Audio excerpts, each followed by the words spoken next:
The cold March morning of 2022 began with an unusual disturbance in the Georgetown area, south of Seattle. 6 unmarked police cars quietly pulled up in front of an old metal warehouse situated among a row of abandoned workshops. A few delivery workers stopped on the roadside, peering through the damp fog as SPD officers in windbreakers positioned themselves around the building. Inside, Garrett Pierce, 55, a former freelance photographer, was preparing his morning coffee, a habit he had maintained since leaving Portland and returning to Seattle after more than a decade. A rapid knocking sounded at 6:14 a.m. Garrett Pierce, Seattle Police Department. "We have a warrant for your arrest in connection with the 2008 disappearance of Emily Harrow." The officers later recounted that his hand trembled slightly as he set down the coffee cup, but his expression remained calm to the point of chilling, like he had known all along that sooner or later Seattle's gray rain would call his name. Before diving deeper into the story, don't forget to subscribe to the channel and hit the notification bell so you don't miss the latest cases. February 2008 in Seattle was drowned in endless days of rain. The damp chill seeped through every crack, and the streets of Capitol Hill were covered in a thin layer of water, reflecting the pale yellow lights of late-open coffee shops and stores. On the third floor of an old wooden house on a quiet street east of the hill, Emily Harrow lived alone in a small apartment overlooking bare tree canopies. She was 38, a psychologist who had worked for 8 years at a counseling center downtown, described by colleagues as reserved, consistent, and rarely deviating from her routine. On the evening of February 13th, Emily left a coffee shop near Broadway where she had met 2 colleagues to discuss work. They remembered her wearing a gray coat, carrying a black handbag, and saying she would head home early to prepare for a patient appointment the next morning. As the rain began to fall, she walked past rows of old houses, lowering her umbrella at the Pike intersection. About half an hour later, a neighbor on the floor below saw her enter the gate, unlock the outer door, and climb the stairs, still holding her handbag and keys. The hallway light flicked on for a few seconds, then went out. That was the last time anyone saw Emily Harrow. The next morning, staff at the counseling center noticed she hadn't shown up for work. Her phone rang repeatedly before going to voicemail. A colleague went to her apartment, but found the door locked from the inside with no response. By afternoon, her close friend called her parents in Pennsylvania to ask if they knew where Emily was. The family said they hadn't heard from her in days. After failing to reach anyone who might have information, family and friends repeatedly called and emailed with no reply. As Seattle's rain thickened again on the evening of the 14th, Emily's mother called the Seattle Police Department dispatch and officially reported her daughter missing. The report was received just before 8 p.m. and immediately forwarded to the Seattle Police Department's coordination unit. The duty officer reviewed the initial information, determining this was not a typical voluntary departure. Preliminary data showed Emily Harrow, 38, a psychologist with a stable job at a downtown counseling center, no history of running away, no family conflicts, and no financial debts. The family confirmed she had never gone more than a day without contact. The case was automatically classified in the system as missing adult, suspicious circumstances, meaning a disappearance with suspicious elements, and transferred to the Central District Investigation Unit. Detective Alan Merritt, with over 19 years at SPD, was assigned to inspect the scene. Accompanying him were 2 night shift forensic technicians. When they arrived at the 3-story apartment building where Emily lived in Capitol Hill, the rain was heavy, wind whipping the slick pavement, streetlights reflecting off the old wooden stairs. The lower floor was still lit. The neighbor opened the door for them, saying they had heard faint noises upstairs the previous night, then silence. The apartment's outer door was normally locked, with no signs of forced entry or lock tampering. Merritt noted the initial conditions: weather, lighting, apartment location, door and window states, damp smell, and temperature. After confirming the search warrant, he and his colleagues entered. The apartment was small, quiet, and neatly arranged. The living room had a bookshelf, armchair and desk with a few patient files and an appointment calendar placed tidily. The bedroom light was still on, curtains drawn, wall clock stopped at 11:12. No signs of a struggle or broken items. The kitchen cabinets were securely locked, the floor dry. Merritt had the scene photographed in full, numbered item positions, sketched a room diagram, and noted every detail for future comparison. He wrote in his notebook, "No signs of break-in, no skid marks, no foreign objects. Scene intact." The landline had no new messages. Emily's cell was out of service range. The tech team scanned with blue light for biological traces, results negative. Merritt ordered the main door, balcony door, and stairwell sealed, while collecting shoe print samples from staff to avoid analysis confusion. Upon completing the initial survey, he contacted the data center to verify the victim's identity. Emily Harrow had lived at this address since 2005, with valid residency registration, no criminal record, no civil lawsuits. Financial and medical data were normal. The family was invited the next morning to provide more information. The session at SPD headquarters lasted nearly 2 hours. Emily's parents confirmed their last contact was the previous weekend. Their daughter mentioned no travel plans or personal conflicts. They described her as planned, maintaining a regular schedule, and calling family often. Merritt cross-checked with her workplace, confirming 2 unnotified absences. After compiling the data, he concluded the disappearance carried high risk and required special monitoring. By noon on February 15th, the scene report was finalized and sent to the Seattle Chief of Police's office with a proposal to open an official case. The file was registered in SPD's case management system under code MP 08-214, missing adult. With the note victim out of contact over 36 hours, no signs of voluntary departure, continue investigation. Opening the file marked the start of processing one of the most inexplicable disappearances in Capitol Hill that year. On the morning of February 16, 2008, less than 24 hours after case MP 08-214 was opened, the first search plan was launched. Seattle was still raining, thick clouds blanketing downtown and Capitol Hill in wet fog. The local police team coordinated with patrol units, mobilizing 4 specialized vehicles, 2 K-9 teams, and nearly 30 volunteers from the surrounding neighborhood. The search area was cordoned with a roughly 2-mile radius from Emily Harrow's apartment, covering Capitol Hill's main roads, the row of buildings along Broadway, and Volunteer Park to the north. Merritt oversaw coordination, directly supervising the search and logging each checked location. The terrain was complex, mixing long-standing residential areas, short slopes, and narrow alleys fit for one pedestrian. Many back stairs were slippery with moss and puddles, complicating movement. The K-9 teams were deployed first, starting from the victim's apartment. One of the 2 dogs, named Ranger, was given a scent from Emily's bedroom clothes, then leashed and led toward Pine Street.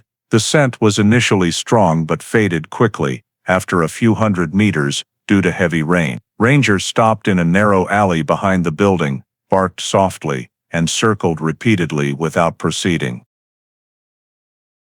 Technicians noted the location, marked it with a flag, and photographed the terrain. The second team expanded westward along Broadway, where coffee shops and stores clustered.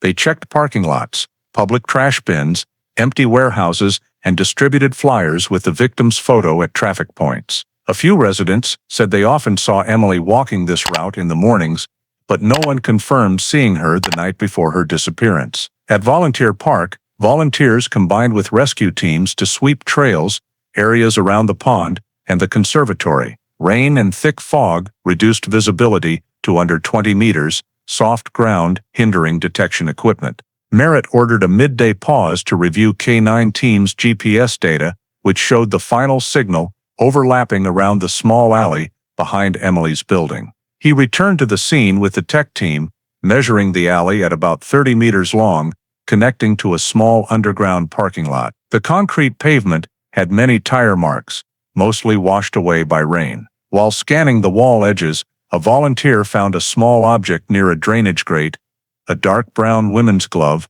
soft leather, completely soaked and caked in mud. Medium size, with fine stitching at the wrist. Merritt had it sealed in a nylon bag, logged the coordinates, and photographed the scene. He couldn't confirm if the glove was linked to the victim or just previously dropped, but decided to send it for testing. After midday, the search extended to 2 blocks south, including trash areas and back stairs of old apartment complexes. No signs of struggle, personal items, or drag marks. Police noted many mixed footprints, mostly from runoff and passers-by. As light faded, Merritt ended the first day's search. The entire team gathered at a temporary coordination center in the neighboring building's garage to compile data. Maps were spread on tables, the alley behind the apartment circled in red, the spot where the K9 stopped, and the glove was found. Merritt concluded in the report, priority area for review, possible endpoint of victim's journey before disappearance. Outside, rain fell in long waves, washing away remaining mud streaks on the streets. The search team withdrew in silence, and Capitol Hill sank into its second consecutive evening under thick fog, with no one knowing what had truly happened to Emily Harrow. On the morning of February 17th, the Seattle sky was still thick with moisture, and the rain from the previous night had left the roads around Emily Harrow's apartment complex streaked with fresh mud. After a day of continuous searching with no results, the investigation team decided to return to the scene for a second sweep. The proposal came from Merritt himself, who noted that the area in the alley behind the building, where the K9 unit had stopped the day before, had not been fully checked due to bad weather conditions. He requested temporary fencing and a 50-meter radius cordon around the narrow alley, mobilizing the technical team again, along with an independent forensic unit to ensure no evidence, no matter how small, was overlooked. As the forensic team began clearing the wet leaves and dirt clinging to the wall's edge, they quickly discovered a series of shallow shoe prints in the fresh mud. Merritt and a technician knelt down to measure and photograph each mark. Average size, equivalent to men's size 10, the sole pattern indicated work boots with deep treads, commonly used on construction sites or in mechanical workshops. The prints ran in a direction from the underground parking entrance to right up against the back stairs of the building, then disappeared in the area where water flowed the strongest. Merritt numbered them in sequence and noted on the diagram, damp prints partially blurred by rain, likely impressed within 48 hours. In addition to the shoe prints, the sweep team collected a small item lodged in a brick crevice near the base of the stairs, a clear plastic syringe, about 10 centimeters long, with a pale brown liquid residue inside. The needle was broken at the tip, and the plastic cap was dented. The technician, wearing gloves, picked up the sample and placed it in a specialized container labeled Biohazard Sharp, then sealed it. Merritt observed and asked for an estimated time of damage, but the technician replied that lab testing would be needed for a clear determination. He marked the discovery location, right at the wall's edge, facing the parking lot, no more than 10 meters from Emily's back door. The item was documented as Evidence 17. A, noted as possible item related to intruder entry. While continuing to examine the stairwell area, an officer discovered a thin strand caught on the second-floor iron railing. Upon removal, they realized it was part of a silver chain necklace, broken in one section with the clasp snapped. The small daisy-shaped pendant was still firmly attached to the remaining end, its surface lightly scratched but still shiny. Merritt immediately ordered the item sealed separately, coded 17. B, photographed in place, and measured for length. When comparing it to the family's description from the initial statement, he recalled that Emily's mother had mentioned her daughter wore a silver necklace given as a birthday gift the previous year, with a daisy pendant. This observation was noted in the report for later verification. Collection wrapped up near noon. The rain had not fully stopped, forcing the technical team to set up temporary covers to preserve the scene. All new evidence was transferred to the SPD Center that same day, accompanied by high-resolution photos and marked diagrams. The technicians clearly recorded the weather conditions at the time of discovery: temperature 5 degrees Celsius, air humidity 92%. Light rain, poor visibility. All samples were entered into the SPD's electronic evidence management system, including the shoe prints, syringe, and broken necklace. Merritt reviewed the entire file that afternoon to prepare a supplemental report. In the preliminary assessment section he wrote, "Secondary scene yields 3 potentially valuable evidence types: mud shoe prints leading toward the apartment, injection device containing unidentified liquid, and jewelry possibly belonging to the victim. Correlation level requires lab analysis verification." However, the simultaneous appearance of these foreign objects in the same area suggests the possibility of an unknown individual approaching and acting within a time frame close to the victim's disappearance. The report was signed by him and sent with images to the SPD Criminal Forensics Division. Outside, the rain still hadn't let up. But for the investigation team, the second sweep marked the first time they had concrete physical clues in hand. No one said it aloud, but the consensus was clearly stated in the end-of-day report. Emily Harrow's disappearance was likely no longer just a mysterious vanishing. It now involved criminal intervention. On February 18th, once the evidence report was finalized, Merritt moved to the phase of collecting statements and verifying the victims' relationships. He believed that to understand the cause of the disappearance, they needed to start with those who had contact with Emily in the final days before she went missing. That morning, police knocked on every apartment door in the building. The downstairs neighbor said that on the evening of the 13th, he heard footsteps pacing on the floor above and a door closing softly, then complete silence. A woman living across the hall reported that Emily's living room light stayed on almost all night, but she heard no voices or objects falling. Another resident at the end of the hallway stated that a few days before the incident, she saw a strange man standing smoking near the apartment complex entrance, tall, wearing dark clothing and a knit cap, but due to the rain, she couldn't see his face clearly. Merritt requested checks of traffic cameras around Broadway and Pine, but most images were blurred by rain. He noted the witnesses' statements, marking time, location, reliability, then moved to screening nearby businesses. The newspaper delivery person said that for 2 straight days, the paper left at Emily's door wasn't picked up as usual. The food delivery worker said the last time he saw Emily was the morning of the 12th, when she received a small package from the local supermarket. Her demeanor was normal, with no signs of worry. None of them saw any strangers entering or leaving the building on the night of the 13th. At the therapy center where she worked, 2 close colleagues were brought in for questioning. One said that the previous week, Emily mentioned receiving several strange calls with no caller ID. She didn't specify the content, just said maybe wrong number.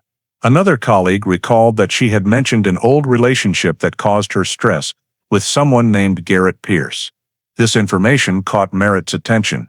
He immediately searched civil records and found an entry for Garrett Pierce, 42 years old, freelance photographer, formerly living in Tacoma and moving to Portland, Oregon in 2007. The file showed Pierce had been detained twice for disorderly conduct and had a history of minor domestic violence in relationships, but no convictions. Merritt contacted the victim's family for confirmation. Emily's mother admitted her daughter had dated someone named Garrett for about 2 years, but they broke up because he was controlling and had threatened her during arguments. After that, Emily cut contact and changed her phone number. Merritt sent a coordination request to the Portland Police Department to verify Pierce's residence and check his alibi. The response report arrived by end of day. Garrett Pierce was registered as a permanent resident in an apartment in Portland's Pearl District, and between February 10th and 15, he was seen locally. According to credit card statements, Pierce paid at a coffee shop at 8 p.m. on February 13th and bought fuel at a gas station 10 miles away the next morning. When invited to Portland PD headquarters for questioning, he cooperated, gave short answers, and affirmed he hadn't contacted Emily in over a year. Pierce said, "We ended it a long time ago. I don't even know where she lives anymore. Portland police recorded the statement, copied the alibi evidence, and sent it back to Seattle. Merritt read the report and noted, "Subject cooperative with movement and spending evidence matching the time frame. Need further verification of data accuracy." In addition to investigating personal relationships, he continued contacting the victim's friends. Most described Emily as quiet, private, rarely going out at night, with no habit of leaving suddenly. A close friend named Lauren confirmed Emily hadn't mentioned any travel plans and still had an appointment to meet her that weekend for a professional workshop. Compiling all statements, Merritt saw that most information aligned. Emily disappeared after returning home on the evening of the 13th, with no conflicts or clear personal reasons. The only witness who saw the strange man near the complex couldn't describe specific features, and the data on Garrett Pierce was limited to a past relationship. Upon completing the end-of-day report, Merritt wrote in the summary section, "Witness statements and available data do not determine the victim's direction. Verified one individual with history of violence related currently residing in Portland, with preliminary alibi evidence. Continue collecting and analyzing related data." He signed at the bottom, closed the file, and as he looked out the window, Seattle's sky was still gray with rain, thin water droplets slowly sliding down the glass pane, as if prolonging the silence enveloping Emily Harrow's unsolved disappearance. On February 20th, all evidence collected during the second sweep was transferred to the Seattle Police Department laboratory for forensic analysis. Merritt's investigation report clearly specified 3 samples to be prioritized: the clear plastic syringe containing brown liquid, a strange hair obtained from the balcony door edge, and the mud shoe prints on the concrete behind the building. SPD's Laboratory Number 3, located in the Sodus area, was assigned direct responsibility. The lead examiner, forensic engineer Martin Lavoie, began inspection in order of priority. The first sample was the syringe.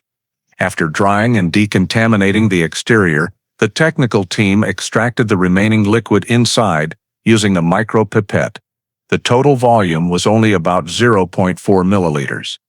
Pale brown, with no distinct odor. They conducted spectral analysis and chemical reactions. Results showing an organic mixture containing carbon and nitrogen components, but not matching any common drug or prescription samples in the database. The report noted, "Substance unidentified, further analysis needed if reference sample available." Lavoie concluded it could be a biological solution or diluted specialty chemical. Merritt received the interim record with the note, "No definitive results, send to additional storage." The syringe was then resealed in a low-temperature preservation box, awaiting re-examination upon new instructions. The second sample was the hair from the door frame, approximately 17 millimeters long, light brown, with an intact root. The sample was viewed under an electron microscope, confirmed as human hair, not animal. Lavoie performed nuclear DNA extraction, but the sample was too small for more than preliminary analysis. Comparison results with Emily Harrow's DNA and residents of the same building were all negative, meaning the hair did not belong to the victim or match any verified resident. Lavoie marked the sample as DNA unknown, retained for potential match. In the report sent back to Merritt, he noted, "Possibility of third-party presence at scene not ruled out." The third evidence, the mud shoe prints, had soil samples separated and casts made with plaster to preserve shape. The sole showed deep triangular treads, characteristic of work safety boot lines. After cross-referencing the commercial database, Lavoie identified the pattern, matching the Red Wing 202 model, commonly used in mechanical and construction environments. Estimated size around men's 10, equivalent to a person approximately 5'11 inches, 6'1". The prints directed toward the back stairs, depth indicating the weight of the person leaving the marks around 176, 187 pounds. However, the exact time the prints were made could not be determined, as rain had washed away some mud, leaving the damp impressions without intact microstructure. The lab could only confirm the prints were created within 2 days prior to inspection. Merritt read the results and requested comparison with Red Wing store data in Seattle to determine customers purchasing this boot type in February. But the list ran into hundreds of people with no specific identifying factors. In addition to the 3 main samples, Lavaway also reported scanning secondary evidence, such as the silver necklace and packaging collected at the scene. The necklace showed no clear fingerprints, only light oxidation from rainwater exposure. No DNA or biological traces found. All results were compiled into a 27-page report, sent back to the investigation unit on February 22. In the conclusion section, Lavaway wrote, "Currently insufficient data to determine the nature of the liquid in the syringe. No match with any common poison, sedative, or narcotic compound. Strange hair does not match victim or co-resident DNA. Shoe prints indicate possible male in work boots present near the time of the incident, but identity undetermined." Merritt read the entire report carefully. He marked in red pen the lines, "unknown substance" and "DNA unknown." Those phrases, repeated multiple times, made him feel the case was becoming more complicated, clear evidence, but leading to no specific conclusion. In the internal meeting that afternoon, Merritt briefly presented to the area commander that all analysis results had not yet pointed to a direct link with the victim or a specific suspect. The substance in the syringe was unidentifiable, the hair belonged to an unknown person, and the shoe prints were too common to narrow down. He emphasized that although signs suggested third-party presence, there was no direct evidence of criminal activity occurring. The internal report concluded, "Evidence fully analyzed, but insufficient legal basis to proceed with prosecution or arrest of any individual." Samples were sealed and stored per procedure, awaiting re-examination with new data. As Merritt left the meeting room, the late-day light reflected off the wet glass of SPD headquarters, mirroring long streaks of unending rain. He wrote the final line in that day's work log, "Temporarily halted at preliminary analysis level. Case lacks specific investigation direction." After receiving the forensic report from the lab, Merritt spent nearly 2 days compiling all available data. The collected evidence confirmed the presence of external elements, but did not clearly indicate the nature of the incident. He was forced to reconstruct all possible scenarios within the time frame from the evening of February 13th to the morning of February 14th, the final 12 hours before Emily Harrow disappeared. In the internal memo, Merritt listed 3 main hypotheses. The first hypothesis was that the victim left her residence voluntarily. This case was considered per mandatory procedure, but quickly encountered many inconsistencies. Emily's personal profile showed no financial issues, stable job, no mental health conditions, and no reason to leave without notice. The family confirmed she had no travel plans, and important personal items like wallet, phone, passport, and car remained in the apartment. Her bank account showed no transactions after the 13th. Merritt concluded the probability of voluntary departure was nearly zero. The second hypothesis was an accident. Some missing persons cases in Capitol Hill had been explained by victims encountering mishaps in bad weather or falling into hazardous terrain. However, Emily's apartment was in a flat area surrounded by fencing and traffic cameras. There were no reports of accidents or unidentified deaths within a 3-mile radius. The victim disappearing completely without blood traces or dropped items made this hypothesis increasingly implausible. The third hypothesis, and the remaining investigation direction, was intentional criminal activity. Scene elements, especially the strange syringe and non-matching DNA hair, indicated a possible third party present near the disappearance time. Though identity was undetermined, the data chain suggested human intervention in the victim's living space. Merritt began re-examining Emily's mobile phone data for anomalies. Call and message logs for February showed 5 calls from undisclosed numbers occurring within 3 days before disappearance. Each call lasted 10 to 15 seconds, all ending before the recipient could answer. The technical unit traced the signal source, discovering they originated from a VoIP network in Seattle's Fremont area. Though the caller could not be precisely identified, Merritt noted that Fremont overlapped with where Garrett Pierce once owned an advertising photography studio before moving to Portland. Additionally, the apartment landline log showed no outgoing calls after the 13th, and Emily's mobile location data recorded the last signal at 9:08 p.m. near her home, then lost connection. This ruled out her leaving the city or traveling far. In the internal meeting on the afternoon of February 23, Merritt presented the three hypotheses with exclusion bases. The report stated, no evidence victim left voluntarily or met with natural accident. High likelihood, another person present at apartment during disappearance time.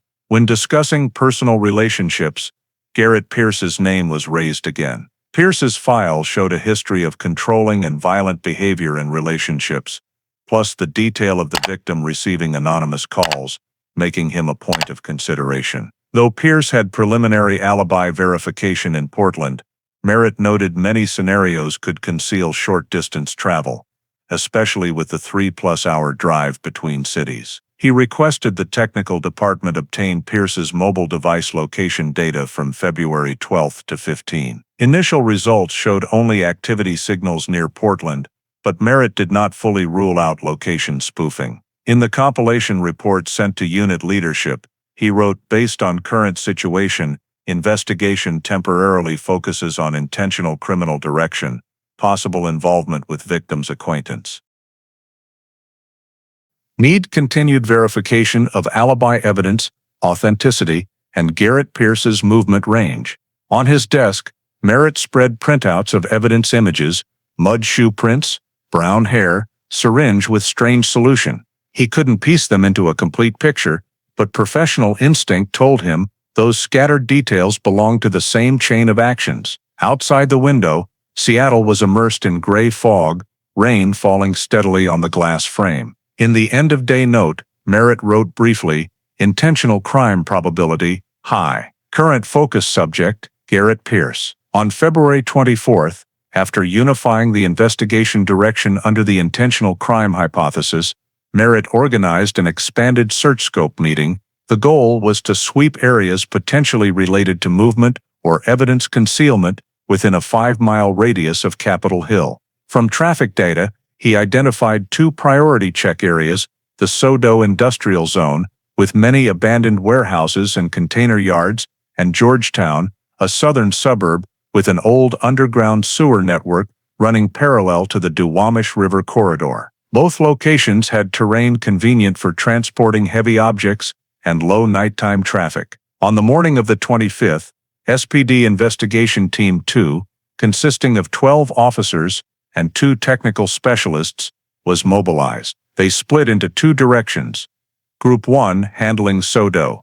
Group 2 under Merritt's direct command to Georgetown. The SoDo industrial area at that time was mostly old warehouses interspersed with container yards and discontinued rail spurs. Merritt and colleagues moved in specialized vehicles, carrying magnetic scanners and infrared lights to check for metal traces or fresh scratches. In the report, he described the area as damp, with many mud streaks and standing water, crumbling concrete floors, strong smell of grease and rust. The team swept each row of abandoned buildings but found no suspicious traces. Some warehouse doors were locked with long rusted chains, indicating no recent access. The parking lots were leased by private companies with separate security cameras. Footage from the nights of February 13 and 14 showed no unfamiliar vehicles. Merritt concluded temporarily, no specific indicators in SoDo. He shifted the group to Georgetown that same afternoon, an area along the Duwamish River famous for its early 20th century underground sewer and drainage network.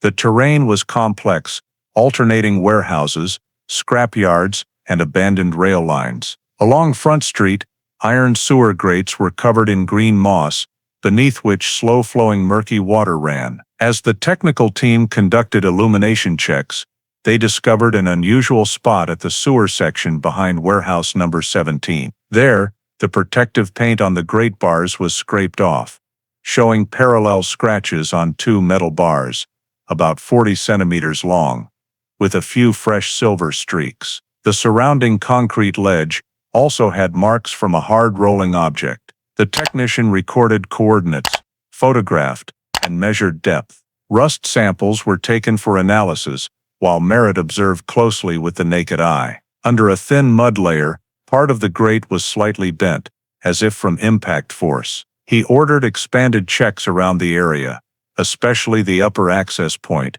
where small trucks could directly approach. Results showed faint tire tracks on the concrete, diluted by rain, but still showing grooves larger than standard passenger cars. Everything was documented and soil samples sealed. Merritt assessed this could be traces of transport or disposal of heavy objects, timing potentially matching the night of Emily's disappearance. In the report sent that evening, he wrote, "Metal scrape marks on grate and tire tracks at entrance, likely formed within the past 2 weeks. No direct link yet to missing person case MP 08-214, but Georgetown area to be considered a point of interest." The next day, the forensic team returned for supplemental checks with pipe cameras, but the sewer system was too deep and winding, limiting access. Captured images showed only fast-flowing water and thick black mud. No unusual objects. Merritt halted field survey at 5 p.m. All samples, including paint chips, rust, and soil, were sent to SPD for analysis, but subsequent results yielded no conclusions. Sample composition was mainly oxidized iron and industrial dust. No fabric fibers or organic traces found. In the summary meeting on February 27, Merritt reported to leadership that despite wide-area expanded searches, new findings lacked sufficient basis to determine the victim's final location. The Georgetown traces were evaluated as investigative value, but could not prove connection to the disappearance. He emphasized in the conclusion that all current evidence remained suggestive without enough elements to form an event chain. Police decided to maintain open file status, but not proceed with further coercive measures. By early March, the primary search scope was officially closed, K-9 units withdrawn to base, and scene sweeps temporarily ended. Merritt completed the Phase 2 report over 80 pages thick, attaching Georgetown area diagrams and photos of metal scrape marks. In the final notes section, he wrote, "No evidence determining victim location or status. Expanded investigation area shows unusual mechanical activity, but insufficient data for conclusion. Case currently lacks specific direction." When the report was archived in the system, the Emily Harrow case officially shifted to temporarily non-progressing status. In the following days, Seattle's sky continued raining, covering the damp industrial area in a thick gray mist, much like the investigative deadlock the case was facing. After the analysis, results of samples collected from the Georgetown area yielded no additional data. The investigation team had no new leads to pursue. Merritt continued to periodically check the National Missing Persons database, cross-referencing information from hospitals, shelters, and detention facilities, but found no matches. Emily's information was also uploaded to the NCIC system and the Washington State website, yet after many months, no credible reports were received.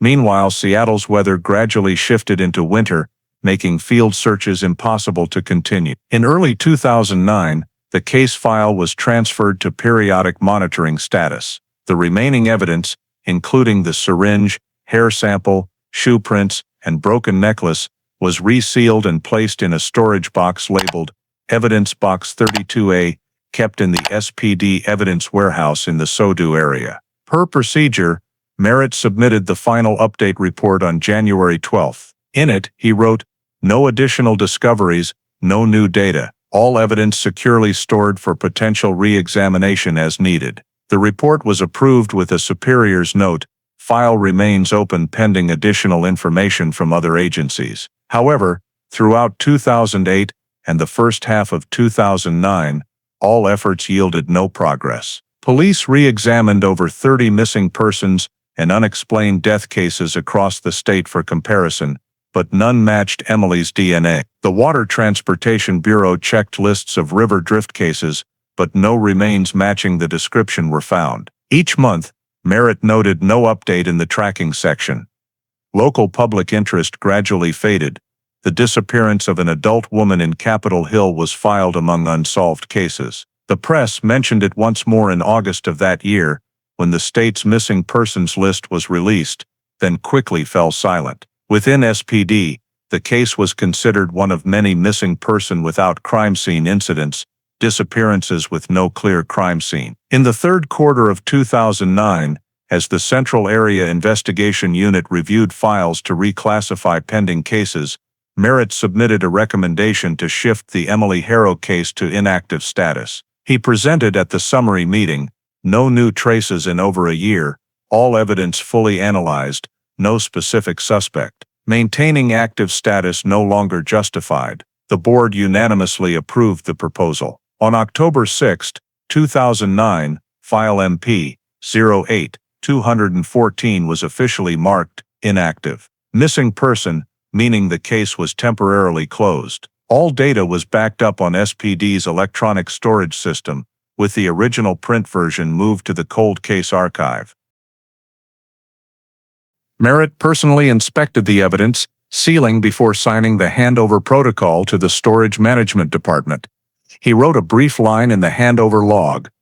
All samples retained per standard procedure, not yet eligible for destruction. For him, it was a halfway ending, no resolution, no incriminating evidence, just an unfillable void in the duty log. In many years of investigation, Merritt had seen numerous stalled cases, but few left him with such a sense of incompleteness. Everything was too clean, too few signs, as if the woman had completely evaporated from the city. At year's end, when completing the annual report, the note "case inactive" repeated like a cold administrative formality. His office, once piled with files, now held only a few unbound documents. In December 2009, Merritt submitted his retirement application after 20 years of service. At the final handover meeting, he placed the Emily Harrow file box in a separate drawer, carefully labeled, then signed the archive protocol. A younger colleague accompanying him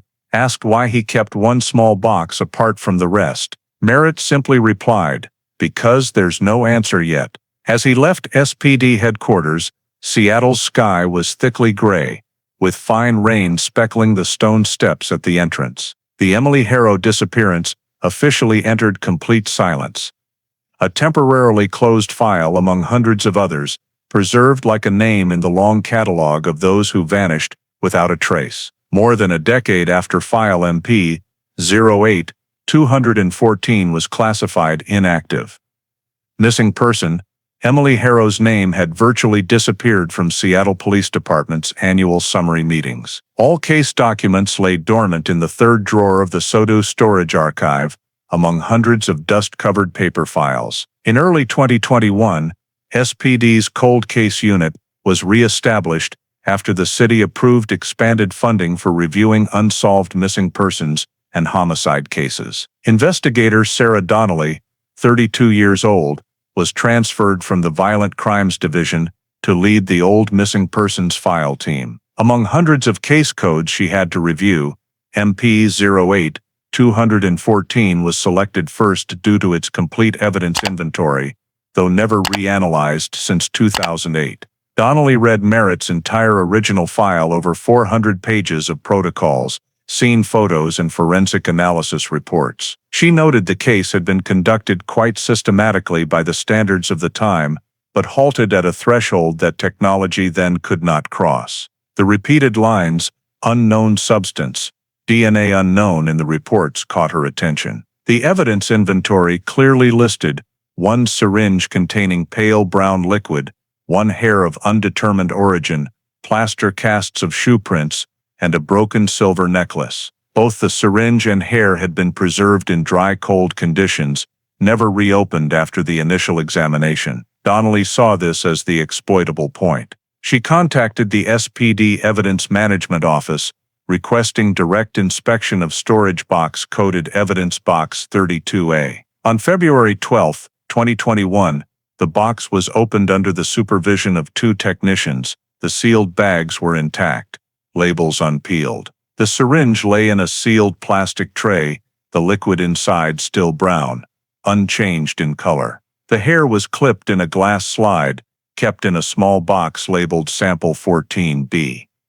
Origin unknown. Donnelly requested full high-resolution scanning of all evidence images and drafted a re-inspection protocol. Per new procedure, she submitted a re-examination request to the Washington State Crime Lab in Olympia, the state's most advanced facility for trace DNA analysis and chemical spectrometry. In the accompanying memo, Donnelly specified the purpose, identify the syringe's liquid composition via mass spectrometry, and sequence the hair's nuclear DNA, using new techniques capable of reconstruction from minimal samples. The Olympia lab director, Dr. Rebecca Mann, responded that analysis would take 8 to 10 weeks due to sample separation and cross-verification processes. Donnelly agreed, signed the handover protocol, and personally escorted the evidence to Olympia on February 16.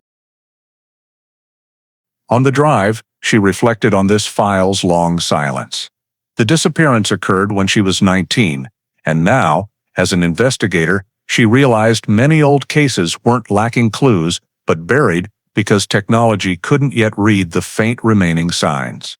After handover, she returned to Seattle and continued reviewing the rest of Merritt's file. Many 2008-2009 reports were handwritten, with neat script and margin notes. Merritt had written many unanswered questions: why a syringe in an apartment with no drug users? Origin of hair not matching any resident DNA? Where did the Red Wing wearer come from? Donnelly flagged these pages and entered them into the electronic database for easy access. She also rechecked the list of involved individuals, including neighbors, colleagues, and especially Garrett Pierce, the victim's ex-boyfriend, whom Merritt had flagged for attention but cleared with preliminary alibi. Donnelly found copies of correspondence between SPD and Portland police. Pierce's file from that time contained only a few lines. Cooperative, with matching movement and spending evidence. No interview transcript or biological sample was retained. She noted that if the case reopened, all this data needed re-verification. On February 20th, Donnelly met with the cold case team leader to report progress. She presented the evidence status, re-examination potential, and proposed tracking MP 08-214 separately as a pilot project for applying trace DNA analysis to old missing persons cases. The proposal was approved, with instructions to update Olympia lab progress periodically. In the waiting weeks, Donnelly continued gathering related data, including the victim's mobile phone maps and anonymous call lists before disappearance, stored in the system but never reprocessed with modern tools. She compared old cell tower coordinates with current city maps, marking points Merritt had noted but couldn't pinpoint. Combining data, she saw most calls originated from Fremont, the same area where Pierce once rented a photography studio.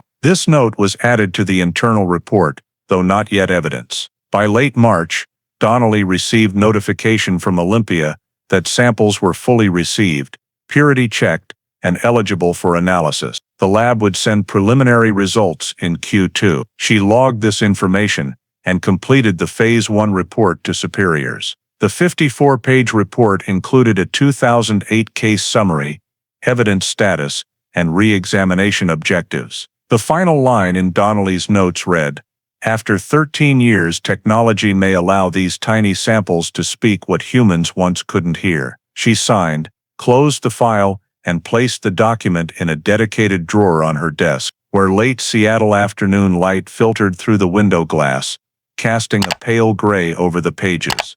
The familiar color of the city and the unsolved cases she was gradually reconnecting from scattered fragments of the past. In May 2021, as Seattle entered its rare dry season, Donnelly received an email from the Washington State Crime Lab in Olympia with the concise subject line, "Preliminary Report, MP 08-214, Evidence Samples." The attached 4-page file bore the lab's red seal. She opened it and read slowly, line by line. The report stated, "Liquid sample in syringe, designated 14A, identified as pure liquid nicotine, 98% concentration, sourced from industrial-grade products, not commercial e-cigarette solutions. This is a toxin capable of rapid death upon injection or inhalation. In the conclusion section, Dr. Rebecca Mann added, fingerprints on syringe body insufficient for analysis,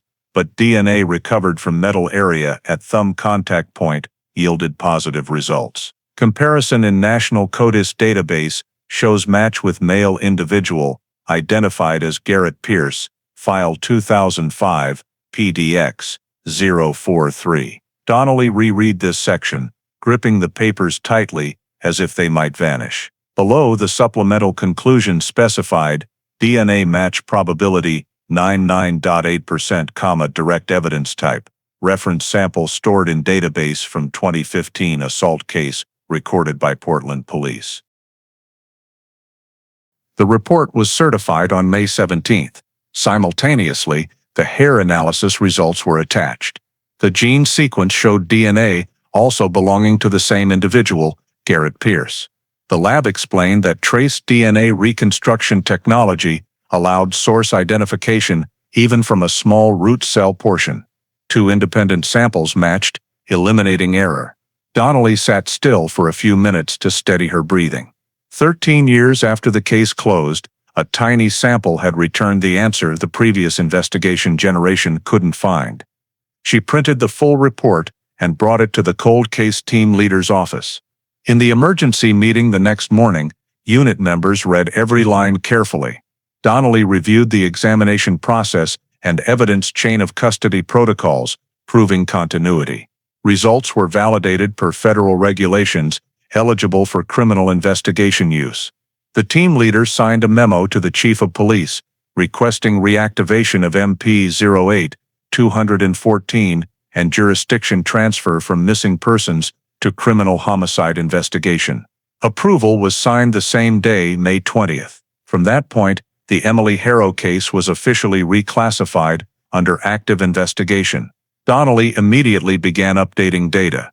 In the first internal report after reactivation, she wrote, 2021 evidence re-examination yields DNA match with Garrett Pierce, individual with direct past connection to victim. Syringe chemical composition confirmed as pure nicotine toxin, capable of immediate death. These data provide basis to shift case to criminal investigation. After completing administrative sections, Donnelly contacted SPD's Criminal Forensics Department to verify recovery of Garrett Pierce-related records. Old system data showed the 2015 Portland assault was why Pierce's DNA was in CODIS. He was arrested for attacking a girlfriend, but released due to insufficient evidence for conviction. This explained the database retention. Donnelly requested extraction of Pierce's latest personal information, now 55 years old, registered residence in Tacoma, Washington, freelance profession, no new convictions. The updated address immediately caught her attention, only over 40 miles from Seattle, close enough for unnoticed travel. All this data was added to the system. At the same time, she submitted a request for the lab to continue examining remaining samples, specifically the plaster shoe casts and silver necklace, for comparison with the new DNA results. Though chances of finding additional biological traces after over a decade were low, she wanted the process complete. When all handover work was finished, Donnelly sat in the cold case unit's small office, rereading the examination protocol once more. On page 2 of the report, the line nicotine, high purity, potential lethal dose was underlined in red by Dr. Mann. She realized this detail could explain the syringe's presence, not drug use as initially hypothesized, but a tool for a different intentional act. In her notebook, Donnelly wrote, "Cannot rule out victim injected with toxin." After the internal summary meeting on May 22, the cold case unit officially formed a dedicated team to reinvestigate the case. Donnelly was appointed lead investigator, with full access to old files and all Garrett Pierce-related data. She knew these findings would completely change the case direction, from a traceless disappearance to a serious criminal file. That afternoon, she reprinted the first page of the examination report, clipped it into a new folder coded MP 08-214, reopened active, and placed it in the central file drawer. The bold active investigation text stood out on the system screen as she entered the final update. Through the window, Seattle's summer light reflected off the glass, shining onto the old victim photo pinned beside her desk. For the first time in 13 years, Emily Harrow's name reappeared on the Seattle Police Department's list of actively investigated cases. Immediately after case file MP 08-214 was officially reopened in late May 2021, Donnelly and the forensic engineering team planned a full resurvey of the original crime scene, the apartment of Emily Harrow in the Capitol Hill area, which had remained unoccupied since the building owner decided to keep it intact for office rental.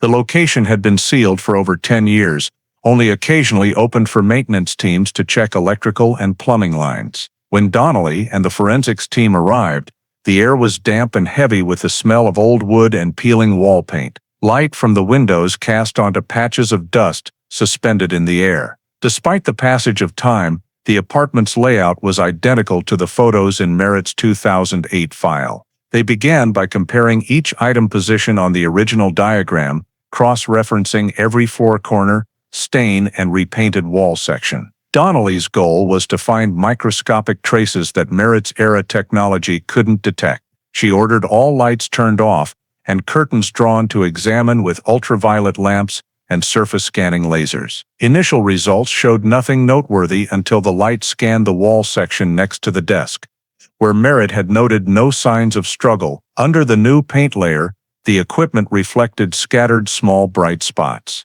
The technician used a knife to extract a paint sample, revealing the old color layer beneath with a few tiny brown specks. Donnelly ordered it sealed and sent to the analysis lab. These streaks were too small to see with the naked eye, but under a portable microscope, the characteristic morphology of human blood cells clearly appeared. She drafted the report on site, marking the sample as 21, each 12. Simultaneously, the forensics team re-examined the wooden floor near the balcony door. When removing the baseboard trim, they discovered a thin layer of dried mud wedged between the floor gap and the wall. The soil had a dark gray hue, unlike the red clay commonly seen around Capitol Hill.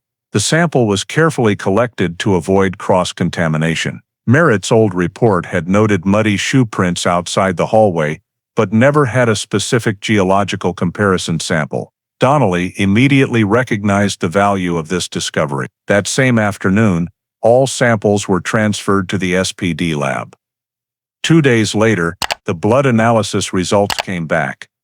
DNA matched the reference sample of Emily Harrow stored in the database since 2008. The report confirmed biological traces on the north apartment wall belonged to victim Emily Harrow, with 99.9% accuracy. Donnelly read the conclusion, sensing a major turning point, the first evidence proving the victim had been injured or physically present during the violent act in her own apartment. Meanwhile, the mud sample analysis was cross-sent to the Washington State Geological Lab for comparison with the Seattle area's stratigraphic database. The mineral composition in the sample, mainly pyroxene grains and weathered volcanic ash, did not match Capitol Hill's characteristic soil, but aligned with samples from the Georgetown industrial area along the Duwamish River, where sedimentary geology and high metal dust prevailed. That was the area Merritt had circled in 2008, and also where Garrett Pierce had briefly worked for an industrial advertising company before moving to Portland. This result particularly caught Donnelly's attention. She compared the 2008 crime scene soil sample,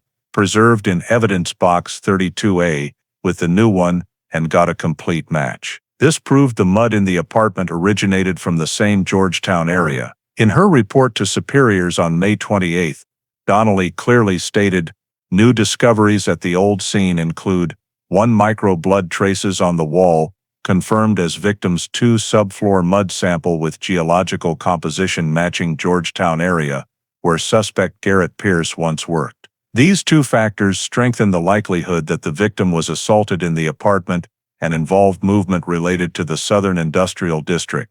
She attached crime scene photos, geological comparison maps, and DNA results. These findings, though small, filled gaps Merritt had left over a decade ago.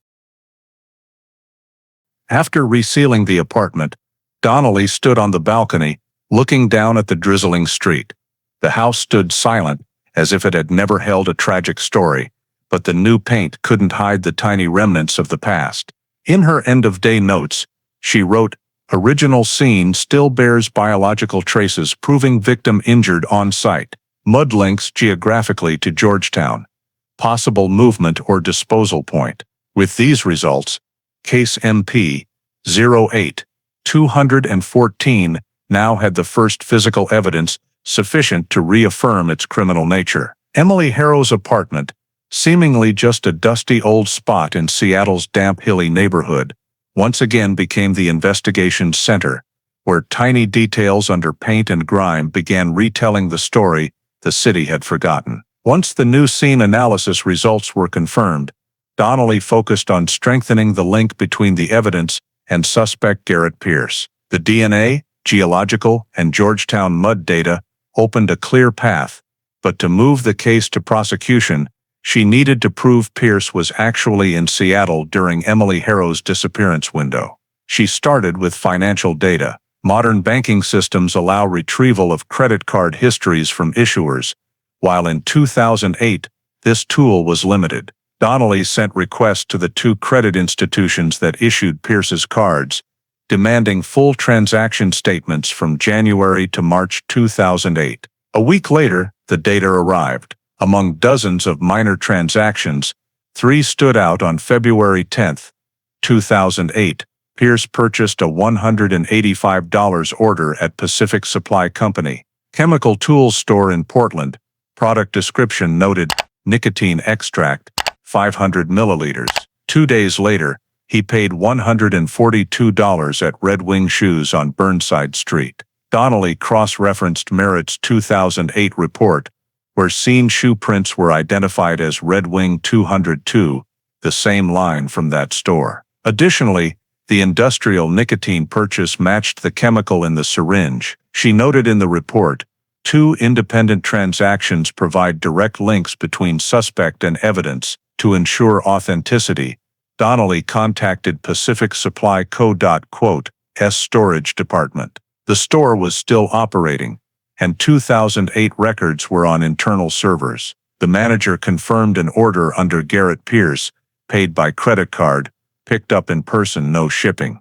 The invoice copy clearly showed the recipient's signature. The signature matched Pierce's administrative handwriting sample. Upon receiving the original documents, Donnelly placed them next to the syringe photo, 2 seemingly minor evidences matching every detail. Next, she expanded to phone data. With SPD Digital Department support, Donnelly accessed the 2008 Carriers Archive database, where compressed mobile signal logs were retained. After decoding, technicians extracted the activity map for Garrett Pierce's registered phone number. Location signals showed from February 11 to 14, 2008. Pierce's device generated 47 consecutive mobile connections, including 4 in East Seattle, encompassing Capitol Hill. Notably, on the night of February 13, at 9:06 p.m., Pierce's phone pinged the tower on Pine Street, less than 600 meters from Emily's apartment.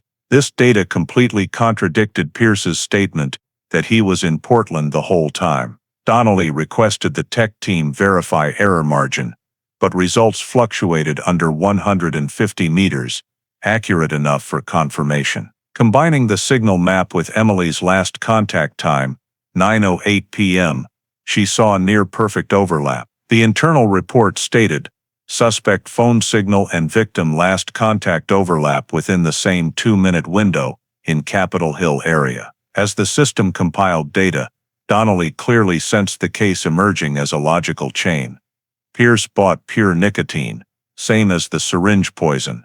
He owned Red Wing shoes, prints matching those outside the apartment. Mobile data confirmed his presence where the victim vanished. She sent a request to the imaging lab to compare old shoe prints with the Red Wing 202, men's size 10, that Pierce bought. Results showed tread grooves and triangle patterns, fully matching the 2008 plaster mud cast. When the comprehensive report was complete, Donnelly submitted a 42-page conclusion to superiors, with 3 main sections: physical evidence, financial evidence, and digital evidence. Each pointed to the same Garrett Pierce. In the summary, she wrote, 2021 collected data proves suspect's presence at the scene, matching evidence and chemicals found. Evidence structure unified in time, location, and behavior. That afternoon, Donnelly held a small meeting with the cold case team to present results. On screen, she projected the mobile signal map, red dot marking Pine Street Tower near Emily's apartment. Next, the industrial nicotine invoice dated February 10, 2008. Finally, the Red Wing 202 shoe photo, sole pattern fully matching Georgetown mud. The room fell silent for seconds. One officer exclaimed, "So he never really left Seattle." Donnelly just nodded. In her work log, she wrote the final line. 13 years later, small details pieced together. Physical, financial, and digital evidence all converge on one point: Garrett Pierce. Stepping out of the office, Seattle's afternoon light cast weakly on the SPD building. She knew, after years of dormant file, Emily Harrow's disappearance was officially back. This time not a mystery, but a criminal case with a specific suspect and clear evidence linking past to present. After the comprehensive report was approved in late June 2021, Case MP 08-214 officially shifted to full criminal investigation phase. Garrett Pierce became the primary target. Based on his Tacoma residence address, Donnelly coordinated with the Pierce County Sheriff's Office to plan covert surveillance. The goal was to confirm travel habits, relationships, and potential evidence destruction. On July 2nd, the surveillance team deployed unmarked vehicles. Pierce lived alone in a 2-story wooden house in southern Tacoma suburbs, a quiet neighborhood bordering forest. He maintained freelance photography work, often shooting small commercial events locally. In the first weeks, his behavior seemed normal, no signs of alertness. However, by September, a team member noted a significant change. Pierce began destroying old documents. Hidden cameras captured him carrying stacks of files, hard drives, and CDs to burn in a metal drum in the backyard. Another time, he dumped large trash bags with photo frames and documents at an industrial waste site. Donnelly assessed this as possible trace erasure after learning the case reopened, info possibly leaked via internal media or social networks, where SPD announced reinvestigating missing persons files. She immediately obtained a warrant for waste collection, allowing techs to sample from the recorded dump site. 3 days later, forensics recovered part of an intact storage chip hard drive and a charred wooden photo frame, still with adhesive residue inside. Restored images showed a brown-haired woman, matching Emily Harrow's description, standing next to a tall man, face half visible, but jaw and hair structure similar to Pierce. The hard drive data was heavily damaged, but techs recovered a folder of old photos named _2008. Many were time-stamped January and February that year. One deleted file retained metadata GPS coordinates in Capitol Hill, less than a mile from Emily's apartment. Donnelly viewed this as supporting evidence that Pierce was in Seattle during the victim's disappearance. From mid-October, surveillance intensified. The team used long-range cameras on the hill behind the house to record all activity. Videos showed Pierce frequently leaving at night, driving to old industrial areas in Tacoma, and staying hours. There, he met 2 men, suspected former advertising colleagues. Police noted license plates, verified but found no criminal elements. Donnelly requested 4 more months of monitoring. During this, Pierce bought a new fireproof safe and rented storage at a warehouse 3 miles away. This convinced Donnelly he was preparing to move or hide key documents. She drafted a 16-page report to the prosecutor's office, requesting search and arrest warrants. In it she stated, subject engaged in document destruction, unexplained asset movement, and multiple matches with physical evidence, DNA, shoe prints, geology, and digital data. The King County Prosecutor's Office required additional independent lab confirmation on evidence chain of custody. After completion, the file was submitted to Washington State Court in early March 2022.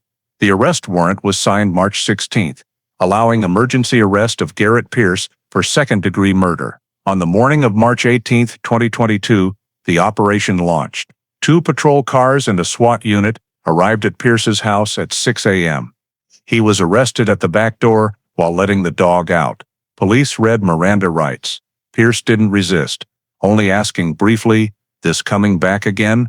When handcuffed, he remained calm, but eyes scanned around as if seeking an escape or something left behind. During preliminary search, investigators seized phone, personal computer, new safe, and multiple old file boxes.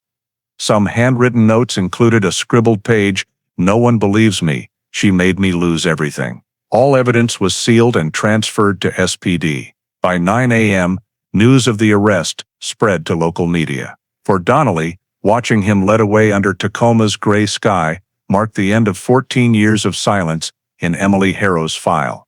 She noted in her work journal, March 18, 2022, Garrett Pierce arrested. Initial interrogation to follow additional evidence processing. After years of cold case, the investigation circle finally closed, right where it began.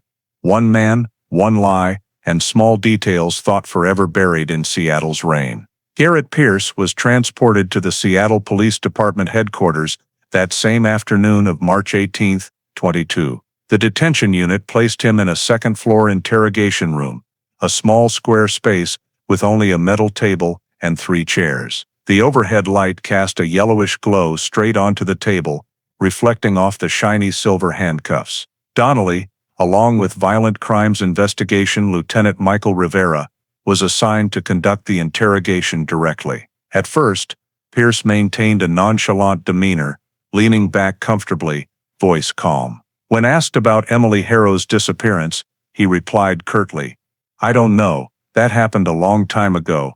I had nothing to do with it." Donnelly opened the thick file in front of her, starting with questions about their personal relationship. Pierce admitted to dating Emily, saying they broke up peacefully, then denied any violent behavior. When Donnelly presented Merritt's old report on the anonymous calls and his detention in Portland, he just smiled. "People misunderstood me. I never hurt her." The interrogation dragged on for over an hour with no progress. Donnelly paused and stepped out. She knew the right moment had come to shift to evidence confrontation. Upon returning, she brought copies of the Washington State Crime Lab results. She opened the sealed bag, placed the DNA printout on the table, voice steady. "The sample in the syringe and the stray hair at the scene match your DNA. This is a direct TOTUS comparison, no mistake." Pierce flinched slightly, his eyes changing. He glanced at the paper, then at Donnelly, trying to stay composed. Rivera continued, presenting more evidence. "We also have receipts for industrial nicotine and Red Wing 202 shoes. The shoe prints at the scene match exactly the model you bought. And your phone connected to a tower 600 meters from Emily's apartment, right when she vanished." The facts were laid out step by step, leaving no room for evasion. Pierce stayed silent for over a minute, then lightly tapped his fingers on the table. When Donnelly mentioned the Georgetown mud sample, with metal scraping on the drainage grate, he narrowed his eyes, sighed. "You've gone that far already?" Rivera replied, "We're just seeking the truth." He leaned back, fingers still fidgeting with his cuffed wrist. His voice lowered, tinged with fatigue. "If I talk, will she rest?" Donnelly answered briefly, "You just need to tell it." He paused a few more seconds, then began speaking. His first confession left his mouth as if it had been dormant in his mind for over a decade. He admitted driving to Seattle on the night of February 13, 2008, from Portland after drinking and just wanting to talk. He carried a syringe with nicotine solution, what he called a scare tactic, not intending real use. He knew she lived alone, and the apartment had no secondary lock. He waited in the back alley until the lights went out, then used an old key, a duplicate kept from their dating days, to enter. "I just wanted to scare her, make her talk to me, but when she saw me, she screamed. I panicked." Donnelly asked, "What did you do next?" Pierce bowed his head, speaking softly. I grabbed her, tried to cover her mouth. She struggled hard, hit the desk. I just remember a crashing sound, then blood. I didn't mean to. Donnelly detected no remorse in his tone. She let him continue. After that, I panicked. I thought she was just unconscious. I didn't know what to do. I wiped around, then dragged her out back. It was pouring rain. I slipped. Mud got everywhere. When asked about the syringe, he said, "I had it in my pocket. Dropped it sometime, don't remember. I didn't use it. Just meant to threaten." Rivera asked directly, "Where did you hide her?" Pierce looked up, eyes red like a chronic insomniac, at the two across from him. He answered slowly, "Georgetown, old warehouse number 17, near the river. I had a photo ad contract there once. Empty space in the back, under the concrete. I took her there that night." Donnelly repeated, "Was she alive when you took her?" Pierce fell silent. Veins pulsed at his temple. He swallowed hard, then whispered, "I don't know, I just remember she wasn't responding." The room sank into silence. Donnelly let a few seconds pass, then signaled the technician to stop recording. Rivera read back part of the statement, confirming Pierce understood and was voluntary. He nodded. Before being led to holding, he turned to Donnelly. "I knew this day would come. I thought Seattle rain had washed everything away." She replied coldly. "Rain only hides temporarily. It doesn't erase." The full confession was backed up and signed at 10:40 p.m. Donnelly immediately drafted a report to the prosecutor's office and forensics team to prepare a search of Warehouse 17 in Georgetown, per a statement. Leaving the room, she glanced through the one-way glass. Pierce sat quietly, hands clasped, eyes vacant. 14 years after Emily vanished, the perpetrator had finally spoken. Outside, rain began falling again. Slow, heavy, cold drops on a city, carrying too many buried secrets. On the morning of March 20th, 2022, 2 days after Garrett Pierce confessed, the Seattle Police Department forensics team, coordinating with the prosecutor's office and Washington State Forensic Agency, officially began excavating warehouse number 17 in Georgetown, at the exact coordinates he provided in his statement. The warehouse sat on the western edge of the industrial zone, bordering the Duwamish River, where old factories stood silent amid smells of metal rust and machine oil. The main door had been sealed since 2011 after the owner's bankruptcy, requiring a court order to open. When the specialized convoy arrived, light rain fell, the familiar weather Seattle investigators endured.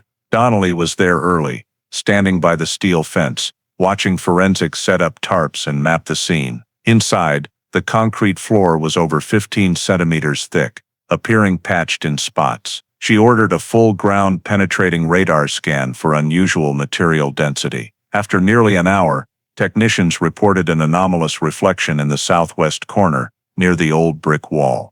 It was the only hollow signal in the foundation, roughly 1.5 x 2 meters. Donnelly ordered test drilling. As the drill bit pierced the concrete, gray dust rose with a damp, aged soil smell. After about 10 minutes, the bit hit something softer. Technicians stopped, using hand shovels to clear concrete fragments. Beneath the broken slab, clay mixed with gravel appeared. As layers were peeled back, forensics uncovered human bone, a small forearm, covered in dark, moist soil. No one spoke. Soil was carefully removed, until the upper torso skeleton was fully visible, lying on its right side, arms naturally curled as if hastily placed. The dark fabric clothing had mostly rotted, leaving only small metal buttons stamped, "Made in Italy." Nearby, a silver daisy pendant, identical to the 2008 evidence sample, was wedged between soil layers. Donnelly visually identified it immediately, ordering full scene photos. All actions proceeded in silence, only wind and scraping metal sounds. When the skull was cleaned, they found a small fracture at the occiput. Impact trauma sign. Technicians estimated the body was buried under a secondary concrete pour, over half a meter deep, after the floor was repoured. The full excavation took nearly 8 hours. Remains were collected piece by piece into coated bags. E. 21, 17, transported to the Olympia lab. soil, concrete fragments, and surrounding items were sampled for comparison with old data. By 8 p.m., the scene was handed to local police, sealed with yellow tape. Donnelly left the warehouse silently. In the car, she wrote the first line of the scene report, "Female skeletal remains discovered." With evidence matching victim Emily Harrow's description, high identity match probability. 3 days later, the Olympia lab sent preliminary results. The 12-page report confirmed DNA from bone samples fully matched Emily Harrow's national database genetic profile. The first line stated, "Identity confirmed.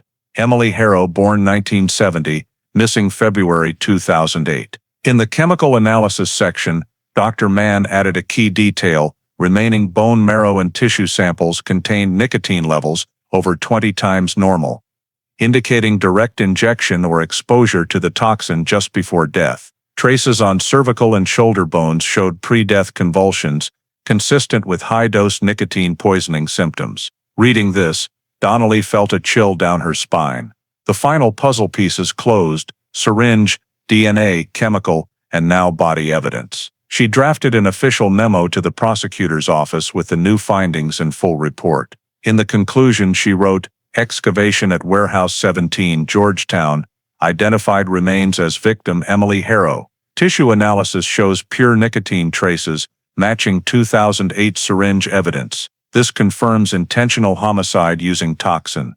Sole suspect with matching DNA, shoe prints, and financial data is Garrett Pierce." On March 25, the full file and images were presented in a meeting between SPD, the prosecutor's office, and the state forensics lab.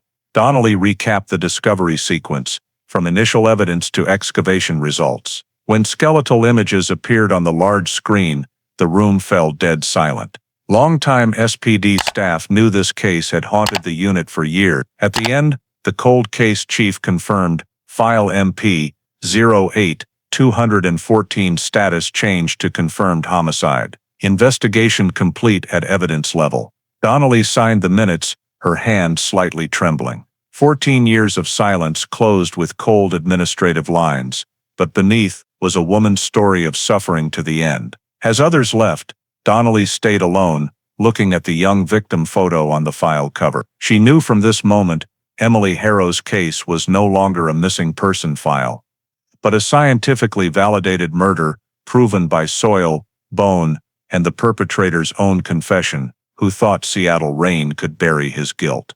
In late March 2022, after DNA results and excavation reports were confirmed, the Emily Harrow case officially entered the prosecution phase. The King County Prosecutor's Office assigned veteran prosecutor Victor Alvarez as lead. Alvarez, 56, had handled dozens of complex homicides, known for tight reasoning and logical crime scene reconstruction. He received file MP 08-214 on his desk late March morning.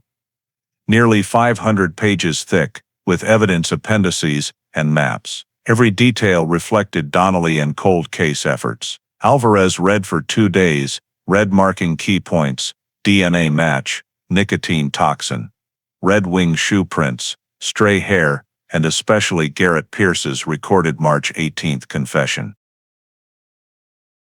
Each piece was strong alone, but linked, they formed a unified picture: premeditated murder driven by obsession and control. Alvarez requested additional documents, SPD to State Crime Lab evidence, transfer logs, DNA chain of custody verification reports, and 2008 storage records proving evidence integrity. He also directed Donnelly to compile a crime timeline, a seamless sequence from Pierce's Portland nicotine purchase, Seattle travel, apartment entry, to body disposal at Georgetown warehouse. Every detail cross-checked with confession and physical evidence. The 10-page summary became Alvarez's indictment framework. In the first draft, he charged second-degree murder under Washington law, based on 1 intentional lethal act without highest premeditation, 2 use of deadly poison, and 3 deliberate concealment via body disposal. The indictment stated, defendant Garrett Pierce,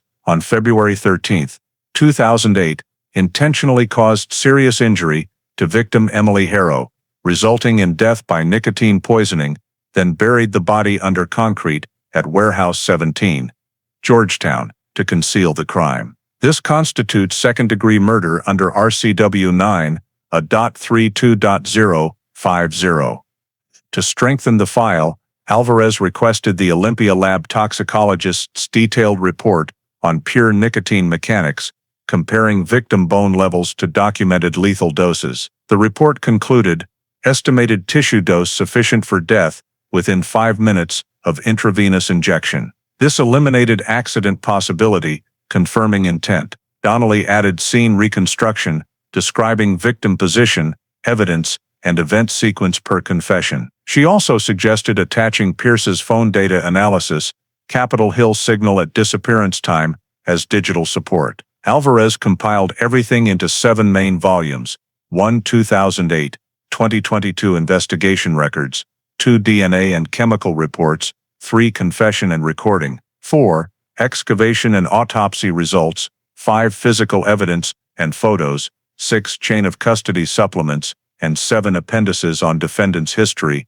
and prior abuse records. In the case presentation meeting on April 2, Alvarez summarized for the entire prosecution team, "We have a full DNA match, clearly identified poison, a detailed confession, and matching physical evidence. This chain of evidence is strong enough to present to the jury. The goal is to prove premeditated action, even if short-term, aimed at controlling and punishing the victim." He asked Donnelly to prepare as the lead investigative witness, responsible for presenting the process of reopening the case, discovering evidence, and DNA comparison. The prosecution also invited Dr. Rebecca Mann as an expert witness on toxins. On the same day, the preliminary indictment was filed with the King County Superior Court. While awaiting court approval, Alvarez finalized the legal arguments. He stated in the opening, "There is no element of chance in this case. Every action by the defendant, purchasing nicotine, preparing tools, traveling to Seattle, entering the apartment with an old key, demonstrates intent.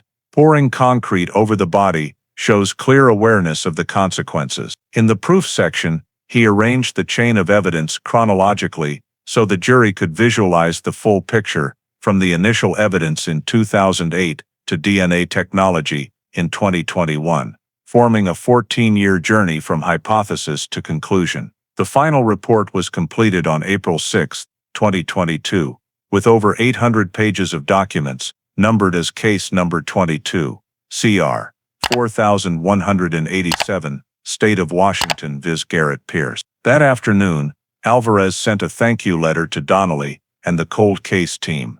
"No technology has value without human patience. You have allowed the victim to have her voice." Donnelly replied briefly, "She deserved that." As Alvarez signed the final page of the indictment with his pen, the words "State of Washington versus Garrett Pierce" stood out on the white paper background. After 14 years buried in cold case files, the Emily Harrow case had become a complete indictment, a crystallization of science, perseverance, and justice that the city of Seattle thought it had lost in its persistent reign.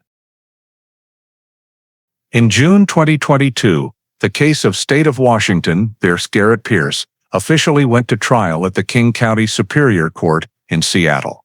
It was one of the most closely watched trials of the year, not only because it closed a 14-year missing person case, but also because the entire prosecution was built on modern forensic technology, a testament to the ability to revive cold cases. On the morning of the opening, Seattle's sky was overcast with light rain.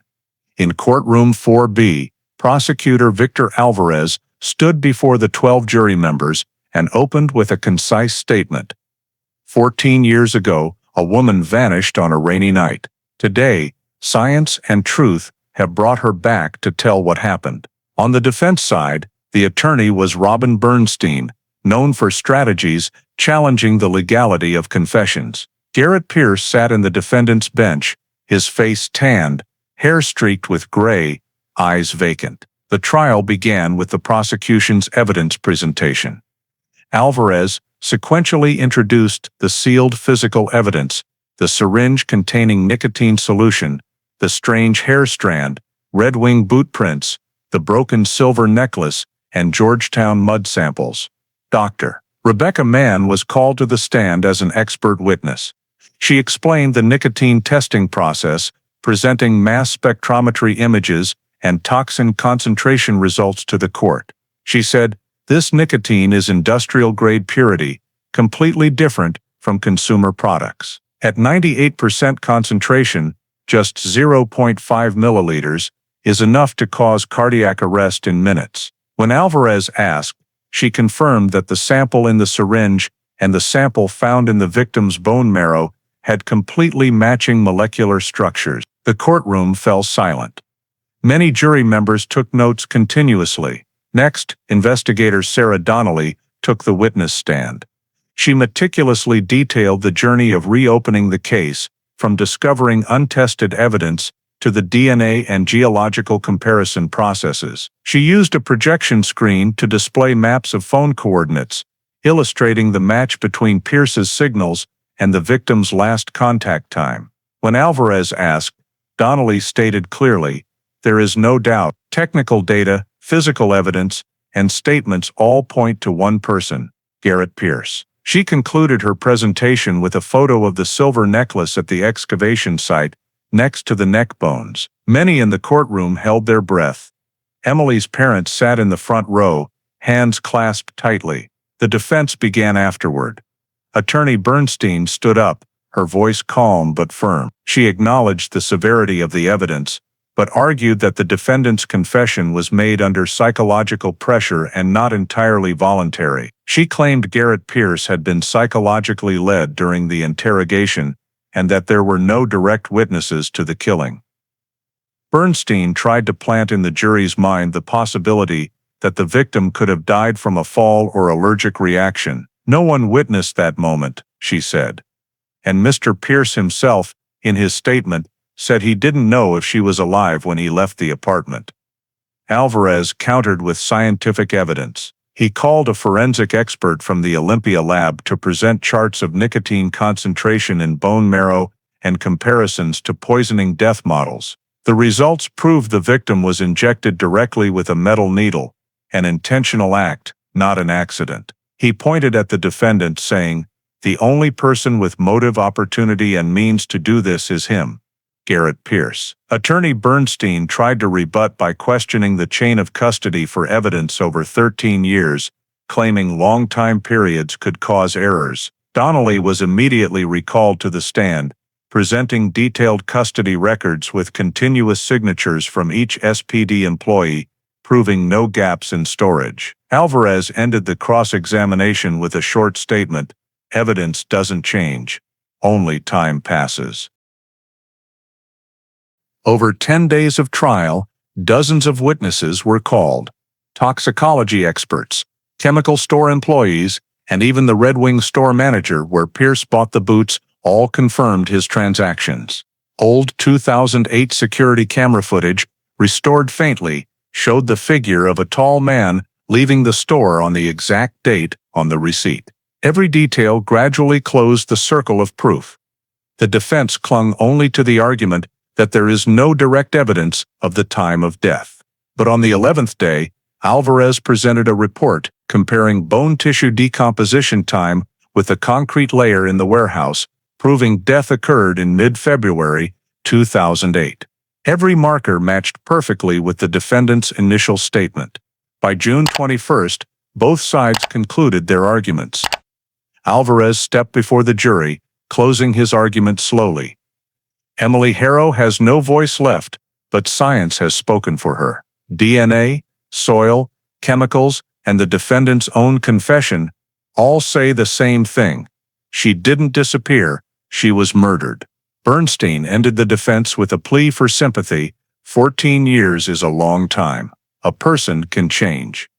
He confessed, but that doesn't mean he intended to kill. On June 30th, 2022, the King County Superior Court officially sentenced Garrett Pierce after more than 10 days of trial and 2 days of deliberation. The courtroom that morning was packed.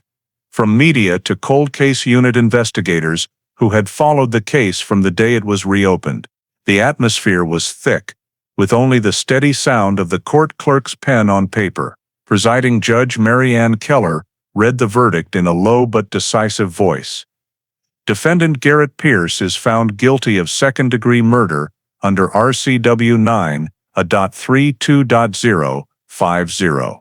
The trial panel determines the criminal act was intentional, premeditated, and involved concealing consequences by disposing of the victim's body under concrete. She paused for a few seconds, looking toward the defendant's bench, where Pierce sat motionless, his face cold as stone. Gone was any trace of arrogance from the early trial days, only a vacant stare down at the metal table. The judge continued, "Given the seriousness of the crime, and considering the irreparable harm to the victim's family and society, the court sentences life imprisonment without parole." A silence enveloped the room.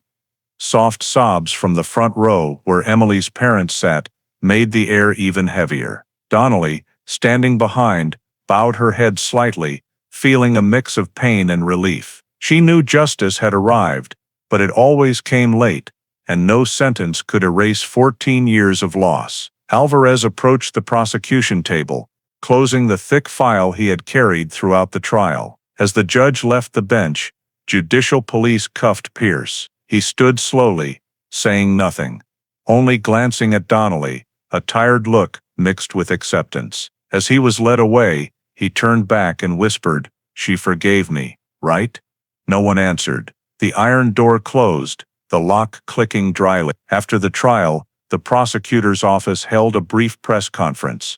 Alvarez stated, "Today's sentence is not just punishment for the criminal, but an affirmation of faith that science and perseverance can bring justice back, no matter how many years have passed." Beside him, Donnelly said, "Only one sentence: no one disappears completely. We always find them, no matter how long it takes." Emily's parents left the court in silence, hands clutching their daughter's photo. Outside, Seattle's rain fell again, thin and cold, covering the wet steps. 1 week later, the sentence was sent to the Washington State Department of Corrections for execution. Garrett Pierce was transferred to Walla Walla Prison, reserved for life-sentenced inmates. The case file MP 08-214 was marked closed, solved, and moved to permanent storage in the State Criminal Records Archive. All evidence, from the syringe, hair strand, mud samples to DNA chains,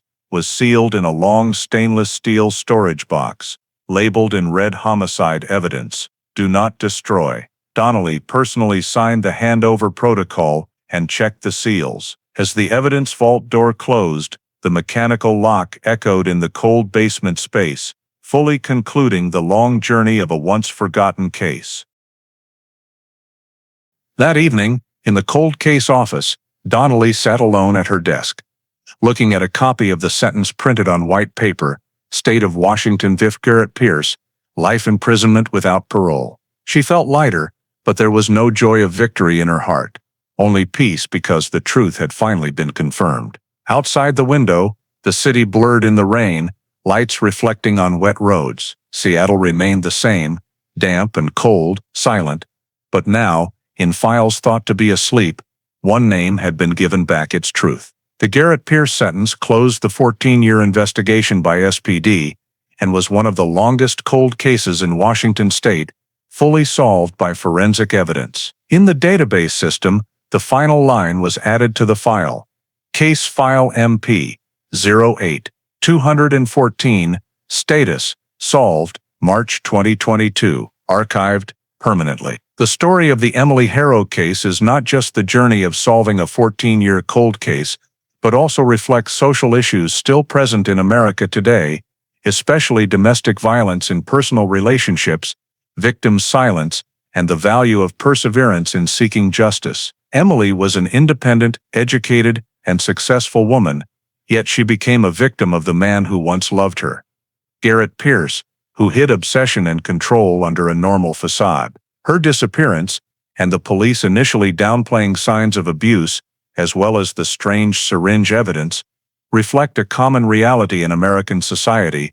We often only recognize the danger of domestic violence after it's too late. Today, that lesson remains valid, that trusting one's instincts, seeking help early, and reporting threatening behavior is crucial for every victim, male or female. From a justice perspective, this case is also proof of the power of science and perseverance. Investigator Donnelly proved that DNA technology, evidence storage, and federal cooperation can deliver justice even when time seems to have erased all traces. In the context of modern America, where cold cases still make up a large proportion, this story reminds us that every small sample, every old note can become the key to unlocking truth. The deepest lesson lies in steadfastness.